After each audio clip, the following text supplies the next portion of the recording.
Okay, dili nga mahina to nga makauban si retired Colonel Danilo Tumanda sa Provincial Disaster Risk Reduction Management Office dili sa Misamis Occidental labot sa assessment no. Kuman nga migo nato bagyong Basyang sir, kamusta ang Misamis Occidental as of this time? Okay, una sa tanan ang akong pagtahod no sa atong kuanato sa atong halagdon gobernador si Atty. Henry C. Villanueva og sa katahon sa Misamis Occidental. Luckily no, ato yung nadala sa tubig ampo nga sa gahapon nga forecast, part of the northeastern of this province, ma-appeal siya sa latest track kahapon. Yeah. But pero sa kanalagi atong medyo pag-ampo na to nga gidunggog nga dili unta ma-appeal ang atong probinsya tungod lagi kay aduna kitay kanang experience before, but this time wala gyud siya totally. That's why pag mo kwanta sa gawas karon, medyo ang atong weather is improving. No? Medyo cloudy lang gamay ang atong kalangitan, then ang ulan ga subside since this morning. No? According to the latest nato sa forecast sa Pag-asa, light rains lamang ang ma-experience sa province of Misamis Occidental. But kagabi aduna kitay gihimo nga preemptive evacuation. Especially sa munisipyo sa Lopisaina o sa may Sinakaban. But this morning, nag-decamp na sila. Ibig sabihin nga, nagipabalik na sa ilang kanyang-kanyang mga residente. But the LGU in that municipality, giprovide ang gipon sila ganang suporta gipon, gipapamahaw, then gihatod yun ngadto sa ilang Pinoy-anan to make it sure nga makabalik og kanang safety sa ilang matag-usa nga Pinoy-anan. Only Clarin and Sinakaban nag-preemptive evacuation. Lopisaina and Sinakaban. Lopisaina and Sinakaban. Yes, oh. As of this time sa labi na sa concert kaning sa mga area like Tanggob na bahapon sa Tanggob di ba?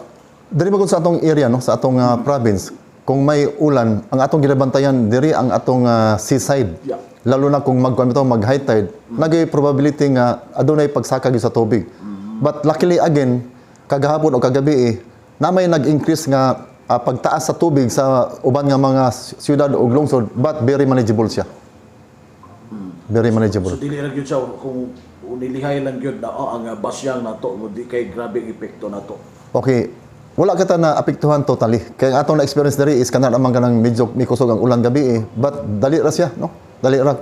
Then this morning during the update of the weather forecast coming from the Pag-asa DOST, mo gito nga ang atong bagyo nga Basyang nag-move kini kanang upward.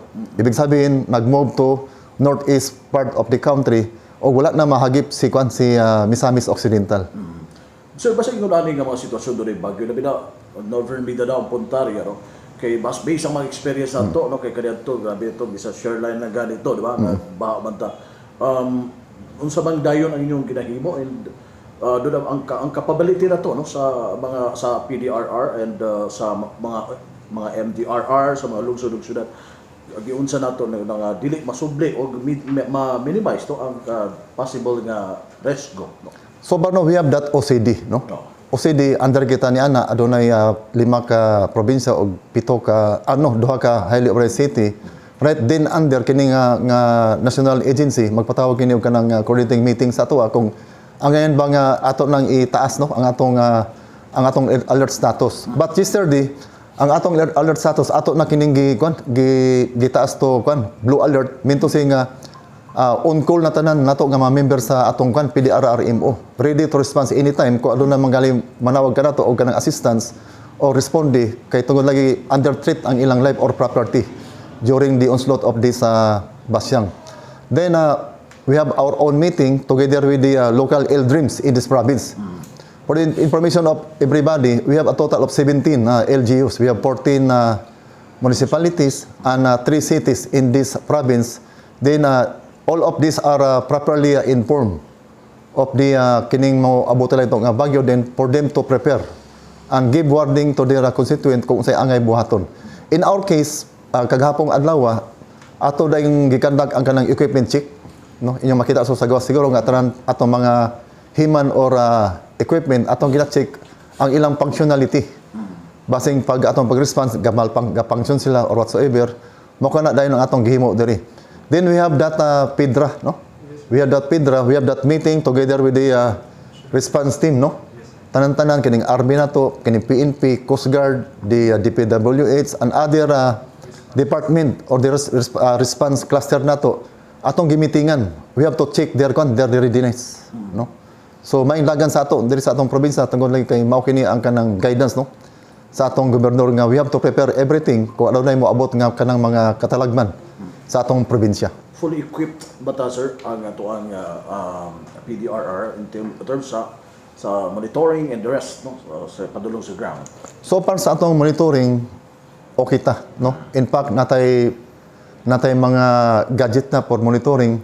Then pag abot sa atong equipment, we are not 100% fully equipped, but pwede na kini nga mo responde. But for this year, ang gusto sa atong gobernador nga dungagan kini atong mga equipment lagi, no?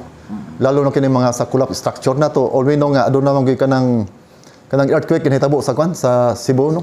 Cebu province last year. Yeah. That was the month of December. So aduna kita mga procurement. In fact, na bidding na kini siya.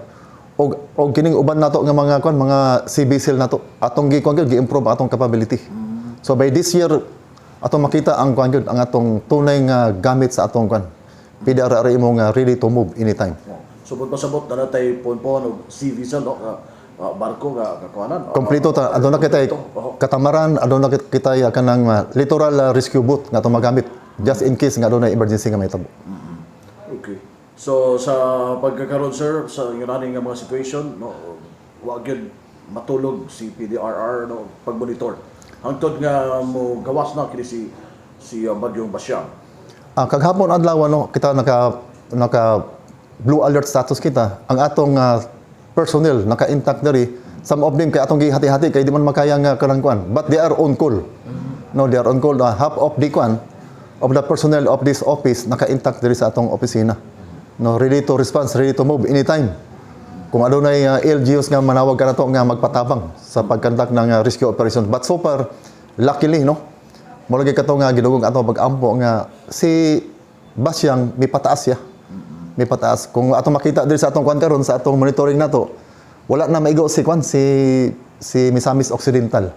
Unlike kagahapon nga ang intensity track niya nasa northeastern part of the province. Kaya itong Balyangaw, sa Pagdalaga. Mo kana siya ang naihagip. But this time, medyo clear na ta. And our weather is improving. Yeah. Okay. So, salamat kay Labo Tierra, sir. Siguro, ang imuhang mga mensahe na lamang, no? In terms sa preparation ninyo, sa labi na sa tanan nga naningkamot, no? Kay nasayod ta sa matag lungsod, 14 municipalities and 3 cities na gyud ang pagpaningkamotay. Labi na sa ngayunaning nga mga sitwasyon. So paano dako kay atong pasalamat sa atong mga local chief executive, kini atong mga mayors nato sa 3 cities o 14 municipalities sa ilang suporta, no, sa PDRR mo and to the province of Misamis Occidental and to their constituent. Grabe ang pagpangandam, no? Grabe ang atong mga atong mga mayors nato, very active kayo sa pagtabang sa ilang sa ilang komunidad. Og usab ang atong panawagan sa atong katawan sa probinsya sa Misamis Occidental na kung adunay ingon ani klase nga mga calamity, no, labi na gyud pag coming lang siya, we have to prepare. We have to monitor the social media, the media itself, the radio, para atong mahibalaan kung asa na ning kaning mga bagyo, no, for us to prepare. Kung adunay mamatikdan nga medyo alanganin na, we have to call our local LDRIMS or the LGU itself para matabangan. Just like kagabi lagi sa sa Lopisay na. No, aduna kita gihimo nga preemptive evacuation.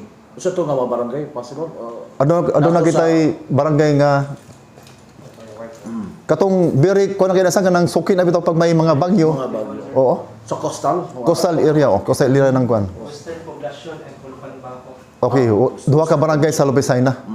Murag suki na sila, no, pag adunay Sa Lupisay na Western Poblacion. umawag suki gud nga gamay pagkuan medyo Tabol sa Bahasa. mukuan dayon ang tubig, no. taas dahil saka dahil tubig. Oo. Sir, di ba Lupisay na murag kaning mountain road duray po'y landslide sa may kuan diha napita? So far sa update sa atong landslide, adunay part dito sa maong I think duha na sila nag-landslide na. Katong isa kaghapong adlaw murag dili gipagyan kay murag delikado na. Then kana gi-inspect na kana sa atong PEO sa Provincial Engineering Office. Gi-action na kana maybe by next week during the kanang council meeting, no? Pag tukion kana siya para ato ma-actionan. Sa Mountain Road. Sa Mountain Road. Barangay. Oo. So, Part ng Lopicayna. O ang... Lopicayna lang. Part ng Lopicayna. Oo. I see.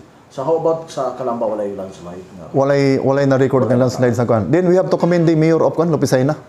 Very active kay si Mayor Pinky, no? Pinky, yeah. Mayor Pinky, may salute to you, di ba?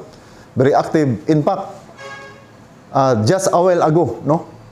Adunay kami na monitor sa kuan sa among chat group sa mga Eldreams that they are not willing to assist and support the city of Iligan. Imagine kagabi pa hitabo ang katong dako nga baha sa Iligan. Then today, nagplano na sila nga magpadala dito kanang bugas or anything nga makasuporta sa maong syudad. Katabang. But our advice nga kung unsa mga nitong plano sa atong mga LGUs, among usahon diri sa province para usa na lang dito pag travel going to that city nga medyo heavily damaged yung kagabi. Sa atong latest nga coordinations with the PNP of that city, adunay 5 ka barangays nga heavily damaged. And another 21 all in all na affected during the onslaught of that basyang. So muna yung nakadindot sir nga, wala ta napiktahan pero amo na nga kita may mutabang nila. Kita mutabang kay before man pud kana sila nga mga city mitabang pud diri sa atong probinsya. Mura bitaw give and take kay si Governor Magod o si Mayor very close kay ni sila. Very close kay. So sa matang bisag unsa nga matang sa kalamidad, no? Gipagadaman linog, bagyo, uban pa. Okay. Mga kalamidad. Mao kanay reason nga kining Provincial Disaster Risk Reduction and Management Office namugna kini for that purpose. That's why atong mga personnel diri is well trained pagdating sa kalamidad. How about sa kining napod ba in terms sa sunog kinaman tay mga fire truck? Nagyabon ta. PDRR. Oh. Natay sarili nga fire truck. Then I just want to inform the people of this province nga ang atong provincial government nagprocure kita og kanang ladderized na fire truck. Minto na kayang i-suppress ang sunog kahit medyo habog nga part of the building. And that is makonsider nato nga kanang high-tech nga fire truck kay you can use kanang remote nga imong mapalihok siya. Even myself na-amaze kita na surprise ako nga uy Remote lang siya. remote control lang atong ma-move ang katong ladder, mapaagas ato ang tubig, mapasirit ang tubig because of that remote control. So even kita na surprise. Nabigla kita sa maong high-tech nga fire truck nga gi-procure sa atong provincial government under the baton na stewardship of our beloved governor. Subot pa sabot na agi mga plano na ipanglantaw tong gobernador na bida sa ma-equip no alang kahimada nato sa Provincial Disaster Risk Reduction and Management Office. Okay, tinuod ka na siya. Okay, so by this year, possible This year, na ma-realize na siya. Oo. Ano yung mga budget nga gi-allocate si GOV for that purpose. Kaya gusto niya nga dili gyud kita sana malupig in terms of kanang nato pag-abot sa mga gamit. Yeah, and the staff well trained in the skill sila tanan. Okay. In fact, one of our personnel in this office nahimong kanang instructor sa ilang gihimo nga training sa May Jimenez, no? In the person of Jigs One. No, he is one of the invited instructor by the OCD. So minto si nga talagang gyud kanang well equipped pagdating sa knowledge si PDRR mo personnel, not only sa equipment to include the knowledge on how to pagtudloan niya atong mga nato member of the Eldreams. Sir, ipangutana na po ako sir. Sa matag like Ozamis, doon ay gibutang nga kana makamonitor sa weather, sa rain, sa kining agi ka na sa pag-asa, no? Sa pag-asa. Direct ba makamonitor si PDRR sa data nga ginalabay sir? So para kita ga-rely lang kita sa pag-asa DOST. Okay. No, because that is accurate. Yeah. But still bili kita makarely 100% no kay magdepende ka na siya sa wind direction. Pareho atong sa basyang kagabi nga part of that cone naigo si northeastern part of Misamis Occidental. Pero tungod kay gitulod maginig hangin pataas matong today Wala atong na enjoy ka na nga no. Medyo gisorte kita. Nga wala na kita naigo sa as evident to that makita man nato sa atong monitoring. And this office ginamonitor kini sa atong personnel no. about the latest weather update. Okay. So gawas na sa Uzamis, tapay ba usa nga mga lugar pa na mga lungsod na ba mga labi na sa pagmonitor kung pilay bundak sa ulan kay mo man mo di ba ang ibutang sa pag-asa na kung pilay pagbundak sa ulan, pila ang unsay hangin nga na sinatin experience sa mga lugar. Okay. Some rivers of this province adunay gibutang nga mga gadget, no? Na early warning system mo monitor sa kuan bitaw sa kanang water level. In fact part kana sa reporting sa atong mga L-Dreams, no? Aduna kita chat group nga day to day kapag naay kanang abnormalities sa atong weather ila kana gina-monitor. In fact, appeal po atong mga personnel. Mudagan lang kita sa Maylayawan River ato dayong gina-monitor or gina-obserbaran ang level sa tubig. Okay. Sir, thank you. Salamat kay Labot Yada no sa mga information nga imong gipaabot no labi na sa paningkamot labi na ni ato na sinati nga bagyong Basyang ug sa mga pagpaningkamot ninyo sa mga malikayta no maubsan ang risgo sa mga kalamidad. Okay, daghang salamat og maayong hapon sa tanan.